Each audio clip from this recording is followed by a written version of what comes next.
with great pleasure that we've got the opportunity to have on our program Mr. John Poynton AO, corporate advisor, stockbroker, investment banker. You've had so many roles throughout your career. We'll explore all of that, but I thought we'd open our discussion with your upbringing, if we could. Born in Perth and attended Christchurch Grammar School. Tell us a little bit about your early life. Born in Melbourne, actually. Born in Melbourne? Yeah, which was handy in the WA Inc. days, because people would say, oh, you're from Perth. No, I was born in Melbourne. Oh, that's all right then. You know, even though I left when I was 2, that didn't seem to matter. But yeah, so my father was a stockbroker, and he went from Perth to Melbourne, worked in a stockbroking firm. My sister and I were born in Melbourne. Then he came back and started Hartley Poynton, and you know, I had a pretty normal upbringing. You know, sort of went to a boys' school. Didn't do particularly well. Scraped into university. I was lucky, really, because if I hadn't gone to that school, I probably wouldn't have, and things might have been different. But and then into uni, worked in London, and then ended up inside my father's firm back in the 70s.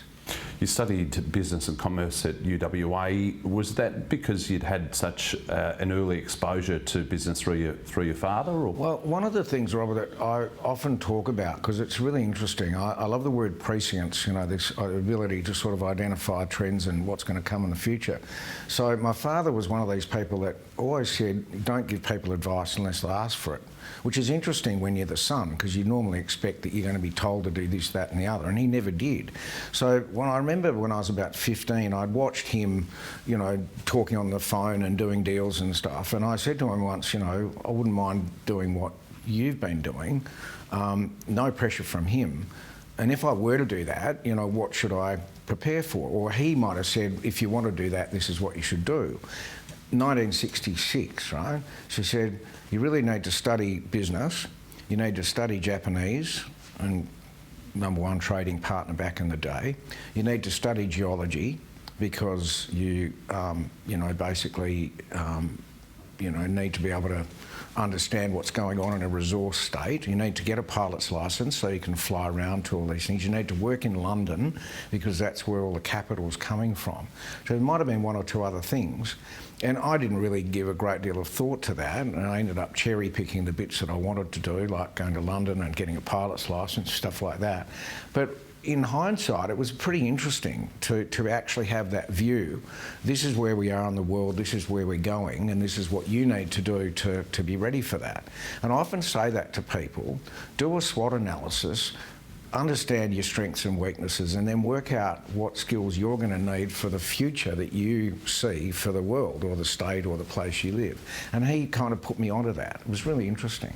Tell us about your experiences in business post-university. You mentioned that you travelled to London, but before you joined your father's firm, what were you doing in those sort of 6 or 7 years post-uni? Well, so I was, again, not a very good student, and we'll talk about that later, but so I went to London to work in a firm that was actually doing quite a bit of business with my father's firm, so I got a job there. But it ended up being at a terrible time. It was in the IRA, was bombing people, and you know, the coal miners' strike, and it was terrible. And we got paid nothing, and it was just awful time. But it was really interesting, because it was the last remnants of, you know, in a sense, the English aristocracy running finance in the UK, in London. And I was on the floor of the London Stock Exchange, and these toffee-nosed people would, boy, come over here, you know, and you were the colonial, turned me into a Republican just like that, you know. And but it was interesting, because not long after that, that all went away with the Big Bang and capital coming into the industry, the Americans, and you know, that idea of born to rule just went away, and it was all about meritocracy after that, and that drove a lot of my view of the world after that. So I worked in London, then was planning to come back and going straight into my father's firm, but it was a dreadful time. It was in the early mid-70s, so we had Rex Connor and Gough Whitlam, and we had, you know, the oil crisis and huge interest rate. It was just a terrible time. So when I wanted to come back, my father said, well, there's no jobs here. So he said, we've got a farm, why don't you go and work on the farm and wait and see what happens? So I was a farm labourer for a year, and then after that he said, I'm sorry, I can't afford to pay you the meagre wage that I'm paying you, so you better get a job. So the only job I could get was actually in the public service in Western Australia. And it ended up being initially a complaints officer in the Consumer Affairs Department. That was interesting. And then an industrial inspector, which meant you had to make sure employers were paying people their proper wages. And plenty of people weren't. And I'm, you know, pretty much centre right of centre in my views, but it also developed a pretty interesting view of the world for me, that there were all these people that were really being taken advantage of, and I kind of, you know, developed a bit of a social conscience in all of that. And then not long after that, I'd probably done a couple of years of meandering around, and then finally an opening came in the firm in the 76, I think it was. So I joined at whatever age I was then, and then was there for 20 years. As you said, joined in 76, left in 96. You're managing director of the firm. Take us inside, in particular, that 80s period as a stockbroker. What was that like? Well, it was fantastic, and I loved being on the floor of the stock exchange. It's quite, you know, combative and noisy, and you know, competitive, and so I really thrived in that sort of on the floor of the stock exchange. I never was a very good stockbroker picking stocks or anything like that, but I wasn't a bad trader in the sense of, you know, executing orders and things. And it was a time that things were opening up more, a lot of more interaction with the exchanges in Sydney and Melbourne. That led obviously to the formation of the ASX. So over time I got much more involved in the governance side of things, you know, so I became more involved in the governance of the firm and also on the committee of the stock exchange, and then ultimately chair of the exchange in Perth, and then on the board of the ASX as it was formed. So that was a really interesting time, and of course that period of, yeah, this rush of activity in the late 70s, early 80s, then hit 81-2 and it all went quiet again. So we had this really volatile period, which for a long time wasn't replicated. So a lot of younger people only ever saw good times, and so when things like the, you know, the tech wreck came, or GFC, I mean, what was that, you know? Whereas we'd had it, and I became CEO of Hartley Poynton in I think it was August of '87, and October '87 walked into this, you know, worst crisis the markets had had since the 30s. And everyone said, what are you going to do now? I don't know. But it turned out, because I hadn't been there and seen it before in that sort of magnitude, I thought, oh, well, the world can't have ended. And we grew the firm through that period and came out in the early 90s very strong. So that was an interesting experience. What were some of the skills or values you learnt as a stockbroker over those 20 years? Well, I think understanding greed and fear is really interesting. You know, it's pretty base emotions: fear of missing out, greed, fear. Trust, loyalty, honesty. You know, there are lots of people attracted to that profession, if you want to call it that, because you can make money quickly, and you can make money unethically as well. And so it was a real interesting insight into both people inside the profession and how they behave, but also the clients around them and the promoters and the people running businesses, and you got to see very clearly the different styles. And at that time, say, Michael Chaney emerged as the CEO of Wesfarmers, and, you know, exemplary behaviour in an environment where West Australia's image had been quite tarnished. So that was interesting for me to be part of watching that all happen, and the emergence of Western Australia as a much more credible and to be taken seriously jurisdiction.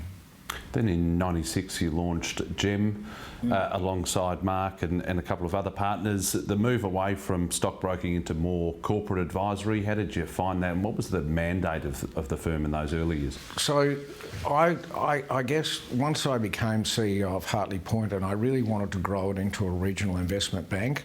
So we opened an office in Sydney, we opened an office in Singapore, and I had in mind to avoid the kind of volatility of earnings that came from just being exposed to what was going on in the market.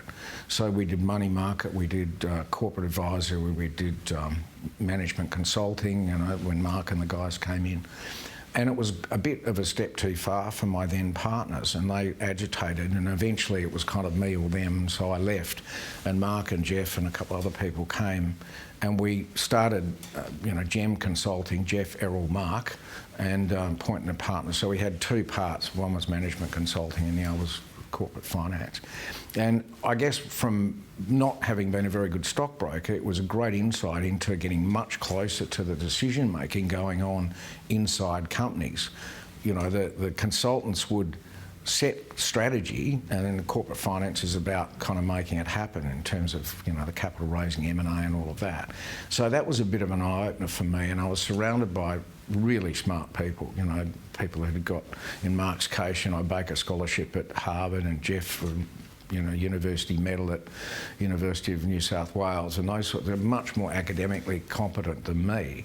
So it was a really good experience, and that gave me the sort of insight into then what it might be like being a director, non-exec director. So I've started that parallel career.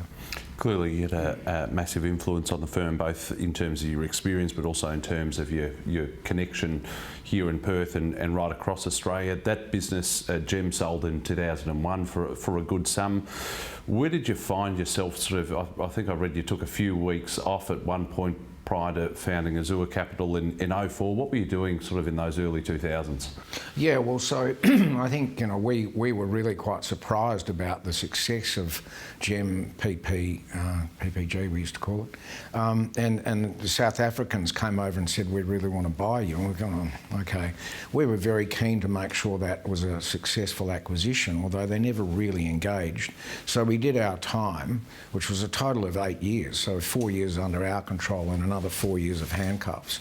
And then at the end of it, when the South Africans hadn't really engaged to the extent we thought they would or could have, should have, we thought, right, well, we're going to go again, but we're not going to do consulting this time. We're just going to do corporate finance. And that was the Azure model. And we basically all decided that because it was going to be pretty intense, we'd have some time off. So I think it was 3 months off, and we went around the world and had a good time, and then came back and really focused on the establishment of Azure. And that was in, 04. So that you know, again, because there was a bit of a vacuum here in the West, that got traction quite quickly. You chaired that business up until 2016, I think it was. What were the fundamentals that allowed that business to grow and continue to grow as it has today, but particularly over the years that you were involved, from starting in 04 right up until 2016, such a strong business here in the West? Why is that? Well, you know, I've been fortunate to be able to be surrounded by really smart young people, and I mentioned the people that came into Hartley Poynton and then Gem PPG and then subsequently Azure, and now Poynton Stavrianou, whereby it was kind of a bit of a combination of their smarts, my network, an ethos around, you know, really giving clients the best possible service. And I think here, being a long way from the head office of some of our competitors in Melbourne and Sydney, you were able to offer the A-team and deliver the A-team, whereas I would say that from time to time a major bank might offer the A-team, come over and pitch, but then deliver the C-team, because the really smart people inside the global banks want to be close to the CEO so they can get promoted and they can get the bigger deals. So it gave us an opportunity in the West to really offer the same level of competence, a much better and more responsive service, or proactive service, at a lower price generally, and that got traction. And you know, it's still, as you say, Azure's still going strong today. And more recently, in late 2019, early 2020, you launched this firm here today, Poynton Stavrianou. What's the focus of the firm, and what are some of the deals that you've been working on? So the focus is not dissimilar. We don't raise money, not dissimilar to Azure, in the sense that we give corporate advice. And Chris has got a background, Macquarie, UBS and Treasury, and did a lot of work on the FIRB. So he's very good at debt restructuring, equities, equity restructuring, complex situations that need, you know, a really strong intellectual focus. And so there's clients in manufacturing, there's clients in the resources sector, there's debt restructuring in the energy field.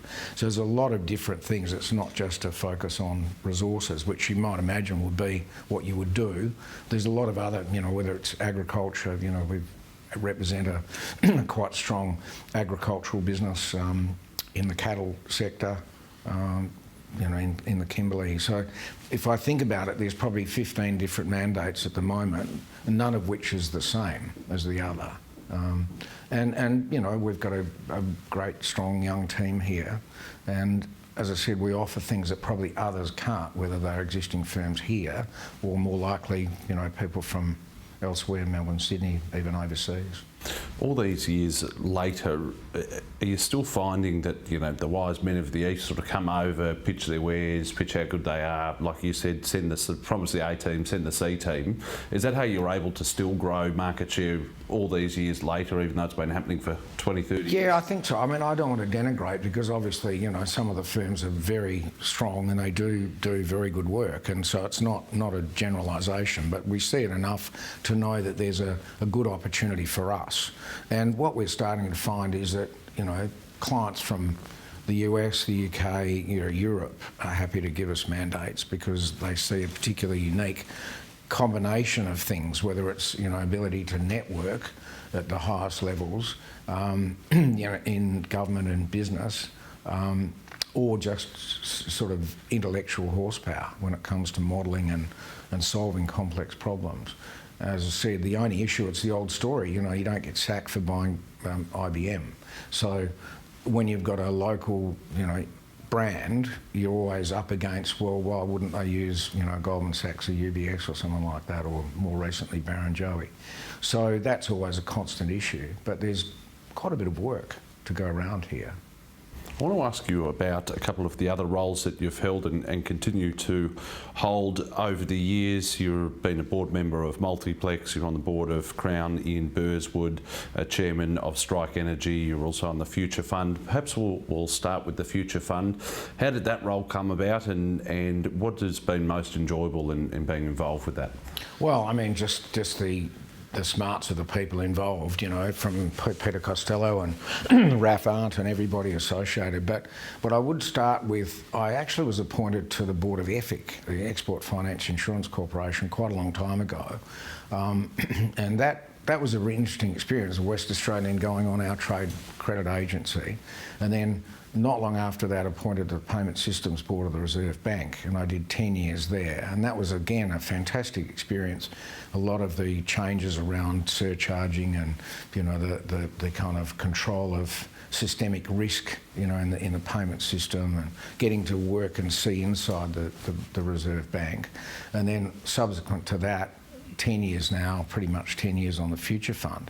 So I've been very fortunate, and there's not a lot of West Australians who get to have those gigs. Mark's one, obviously, Reserve Bank, but on these federal government icons, if you think about it that way. And so the way that you can then interact with people, you're from the West, or, you know, that's a bit of a novelty, but also just getting an insight into the way those institutions work and just what high quality they are.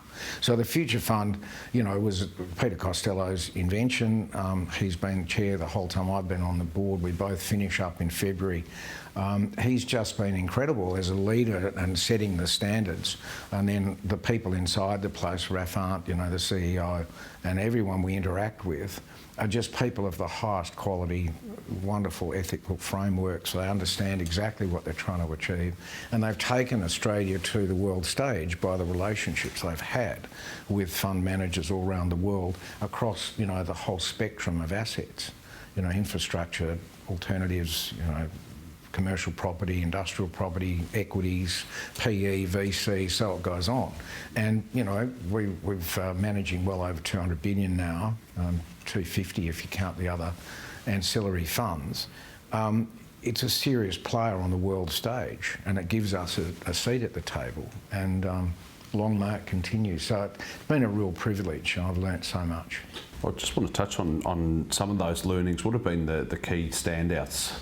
Oh, I just think, again, you taking intellectual rigour in your approach to markets, so you start with the macro, and that's got to involve a whole lot of inputs, geopolitical, the monetary system, monetary policy, fiscal policy across the major economies, not just one or two, not just Australia, but okay, tell us about what the Fed's going to do, or what the Bank of England's going to do, or and then what's it mean for commodity prices, what's it mean for yields, what's it mean for real estate, timberland, infrastructure like airports, and just the way they go about the analysis of selecting managers, selecting assets that they're interested in, because you probably know that all the money is outsourced to managers, so a lot of the time it's making sure we're dealing with best of breed managers who are bringing you the best opportunities.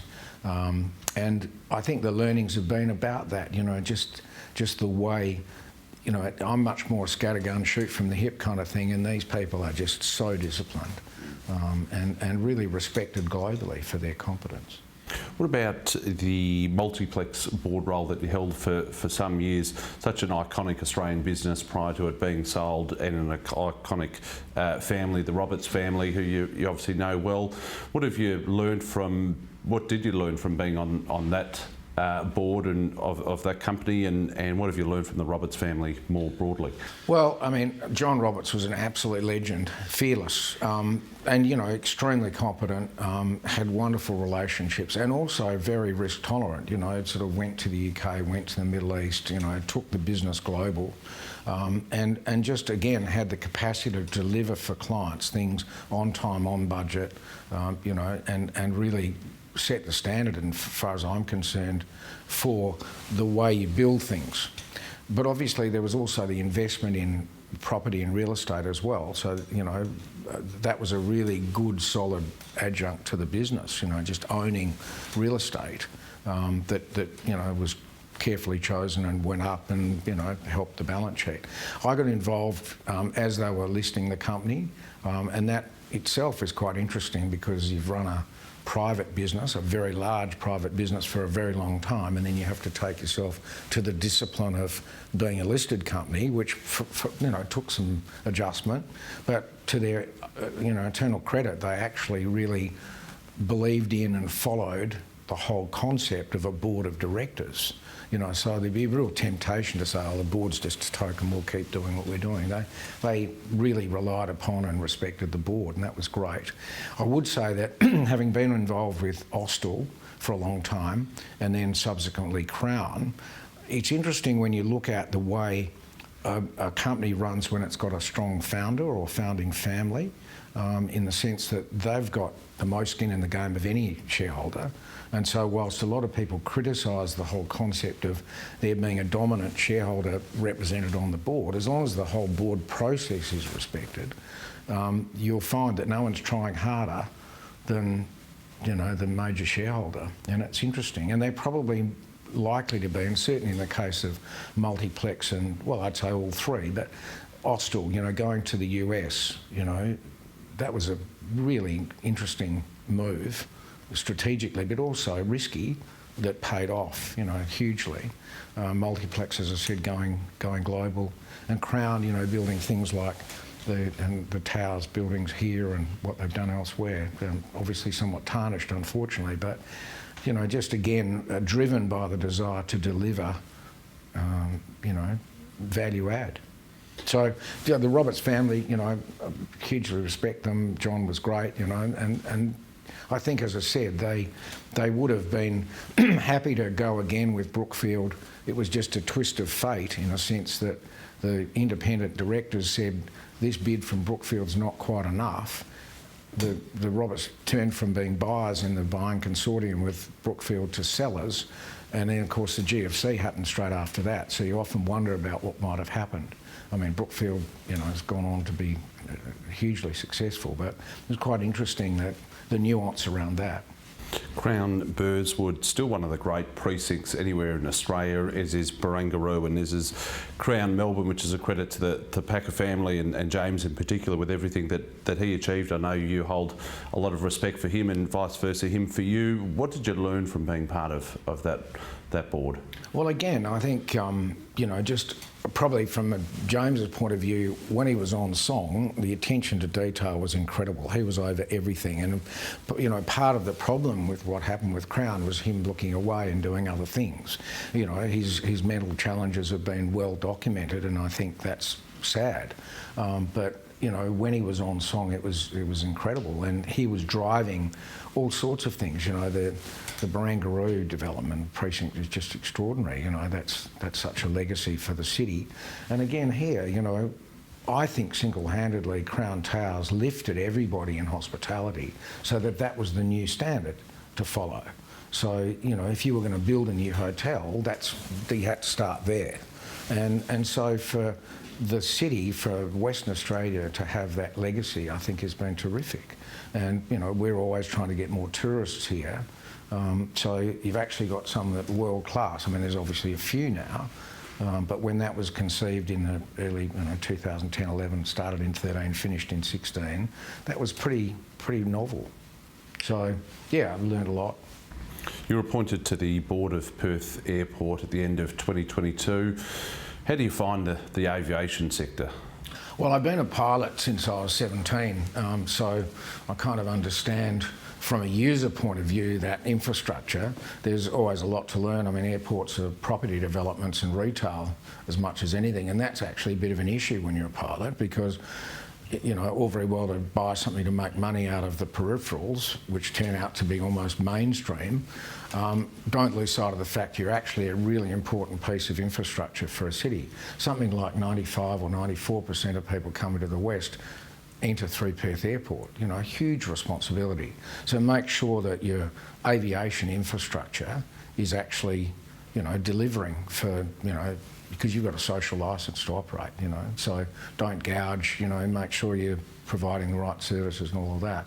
One of the problems with Perth Airport has been it's had a long-standing dispute with Qantas, and, you know, it's been pistols at 50 paces for a very long time.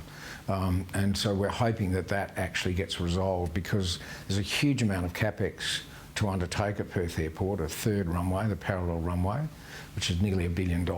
And then there's the central hub, the central precinct. So Qantas to move to the central area where international is T1 and 2. And we want to get on with that. And then obviously develop more direct routes, you know, so that Perth's the western gateway to the rest of the country. You know, a very valuable, very important piece of infrastructure, and you know, lots more to be done. So that's been interesting.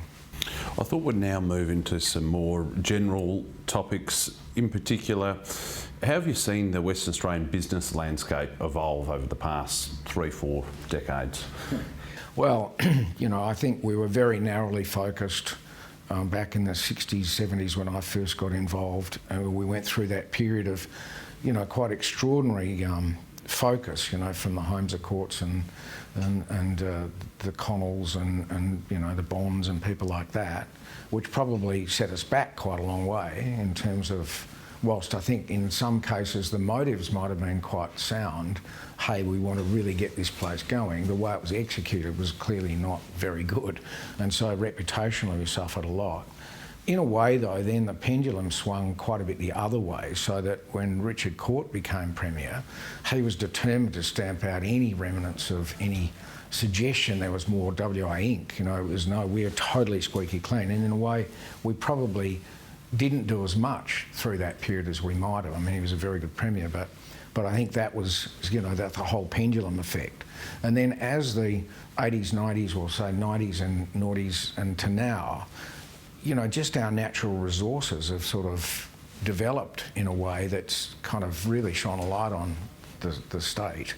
An incredibly, you know, prosperous, you know, huge, you know, gross state product per capita, almost like the Middle East, Qatar and places like that. Very capital intensive, but you spend the capital and then you reap the benefits. So whether it's at Fortescue or Woodside, what's happened with Rio and BHP, you know, more recently Mineral Resources, and then, you know, some of those iconic companies have been run extremely well, and they've done extremely well for shareholders. And I think that's changed the perception of Western Australia. There's still probably quite a lot of envy from Sydney and Melbourne looking in. You don't deserve it, you're all cowboys still, or whatever. That is such an outdated view of us. There's really good corporate governance. People are right into their ESG responsibilities, and I think we've matured enormously. You would have hoped that would happen given the amount of capital that's been deployed. But I think probably one of the things to be done is more amenity now. We obviously look at the tourism sector and go, well, we need more direct traffic into here from Asia in particular, and we need more things for people to do when they're here. And that's not just for tourists, that's for people that decide to come and live here as well. So, there's quite a bit more to be done, but I think we've got a framework now. We've got a very strong fiscal environment. The state's doing extremely well, and I think we've got a premier that actually understands the concept of a legacy and also understands that this largesse never goes on forever. So you eventually run out of things, or in the case of fossil fuel, over time, people need to move away from that. So that's the challenge going forward, that we take what we've evolved into and go to the next stage, and that's watch this space. And where do you think those opportunities are long term, eventually, when you move out of the reliance on mining? Is it tourism? Is it experiences? Could this be another financial hub bigger than it is today, a real sort of financial centre? Where do you think the long-term growth is? Well, you've hit a couple. I mean, let's start with the last one. It is a nonsense that the place that employs the people it does, through the government, through Woodside, through Wesfarmers, the companies we've talked about, send their superannuation money east to be managed. We do not have a substantial funds management industry here. There's over $3 trillion in Australian super, and yet it's all managed pretty much elsewhere. Now, even if you took that and put it over there and said, well, what about the time zone? So a lot of money is coming from Hong Kong down to Singapore. There's a huge amount of wealth being created in Southern Asia. Why wouldn't we grab some of that and manage it? If people are moving money from Hong Kong to Singapore for, insurance purposes, shall we say, why wouldn't they put a bit down here? So you've got to start somewhere. And what I would have hoped is the government might say, we really think that, the government superannuation money, part of it should be very much managed here, actively managed, not outsourced. And then, maybe some of the other employers would follow, and then you start to attract an industry and all the peripheral benefits that come from that. So that's one of the things that's a very strong ambition of mine, to try and help us grow into that. Medical tourism, we've got huge capacity and capability in and expertise in all sorts of areas of medicine. We've got a precinct that we could grow into something much bigger. So I think that there's an opportunity to grow that, attract world-class researchers here, pay them money to come, because you get the multiplier effect. Venture capital into biotech, into medicine, and I think is important. The tourism thing, we need much more infrastructure in the regions. So people tend to fly over the Kimberley, land at Perth Airport, and think, oh, it's a long way to go back up there, kind of thing. So developing hospitality, accommodation and infrastructure, airport infrastructure in places outside of Perth, I think is really important. And so it goes on, So adding value to the things we're already doing, that's a perennial issue. But there's a lot to do. You've sat on many public company boards, as I've outlined. You've also run your own companies. Just on the public company piece, is it over-regulated, and is there way too much red tape to actually make it attractive for people to want to sit on a public company board these days, or even to take their company from private ownership to public ownership? Yeah, I think that's a real issue, and you've seen it already with the rise of private equity. And when I talk to people about becoming a director, a non-exec director of a company, I tend to now try and steer them towards companies owned by private equity. You get better rewarded. You're not pilloried, and you basically can often do things without, as you say, the kind of restrictions that might come from being in the public arena. That's not to say that the checks and balances that exist, by the rules around being a non-exec director on a public company aren't appropriate, but sometimes it goes too far. And so, yeah, that governance piece around being a director, that, you know, where's the upside, you know? So the moment something goes wrong, you're in the frame. Whereas if you're in a private equity related business, then nothing to see here kind of thing, or not the same scrutiny. And then I think just generally, you know, being able to do things without being fettered by red tape. I mean, there's always a tendency for government to want to regulate, over-regulate.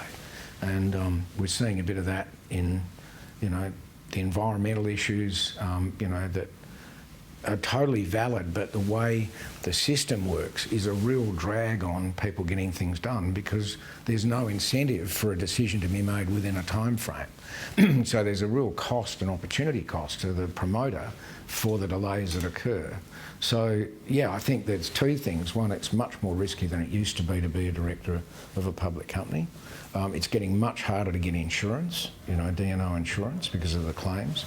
And being, you know, companies out trying to do things, I think, you know, governments need to realise that they should be trying to facilitate within reason, right, and not hold things back.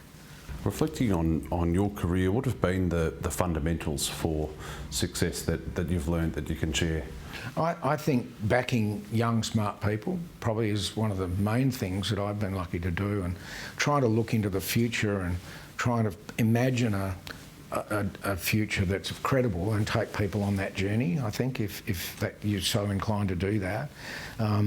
Being risk tolerant is probably one of the most important things for me. I think when I look around at younger people, I think there's a real danger that they're suppressed, you know, that their risk appetite might be suppressed by being fearful about the environment. And inevitably, you know, I guess media sells its copy by beating up a story that says things are pretty terrible and you better watch out, you know. Too much of that does create an environment where particularly younger people either switch off and are totally into social media and their little universe, or if they think about doing something, oh, why would I do that? One, if I'm going to put my head up above the parapet, maybe I'll get it chopped down if I'm not successful. And two, you know, financially, is it worth the risk reward? You know, I can get an easy, cushy job. And so I'm always trying to tell people, take measured risks, be prepared to fail, learn from your failures and have another crack. Because if we don't do that, or if society doesn't do that, what have we got? So I think that's kind of, you know, back young people, take a longer term view about things. You know, when you're 30 or 40, you've still got a long time to go. And so you can make up for mistakes by just time and learning from them and having another go. I think that's probably it. Oh, one other thing, keep fit. I think keep fit.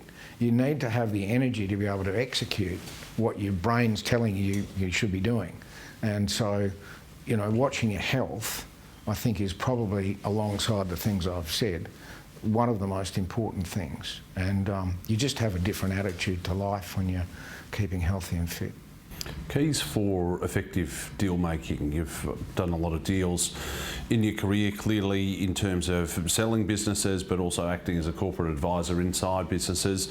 What have you learnt in terms of executing deals? It's usually about alignment of interest. And it's also about a measure of trust. I remember a deal that I was involved in when one of my colleagues, who was much more pedantic than me, spent literally days and days, probably weeks, you know, in the minutiae of the contract. And in the end, the contract was, you know, a couple of inches thick and envisaged Martians arriving, and that might, you know, trip up the deal kind of thing, you know. And you go, well, Martians aren't coming, you know, like, and we'll attend to that when they do, but don't make it a, you know, a condition that you're worried about in this deal, you know. And I'm joking, but it was a bit like that. So I think you have to adopt a certain element of trust when you're approaching a buy-side, sell-side transaction, you know, that as long as people's interests are aligned and no one's trying to pull anything over someone else, then it's about, you know, accommodating to the extent you can, representing your interests, whether you're the seller or the buyer, a fair deal. So, you know, I think at the end of the day, business is about people wanting to deal with people they actually enjoy dealing with. So it's great to have technical capability, it's great to have the lawyers go over the contract, but at the end of the day it's generally two individuals or a small number of people dealing with each other to get an outcome. And you have to read the room, you have to read the psychology. What have been your biggest achievements? Well, I don't know there've been any, really.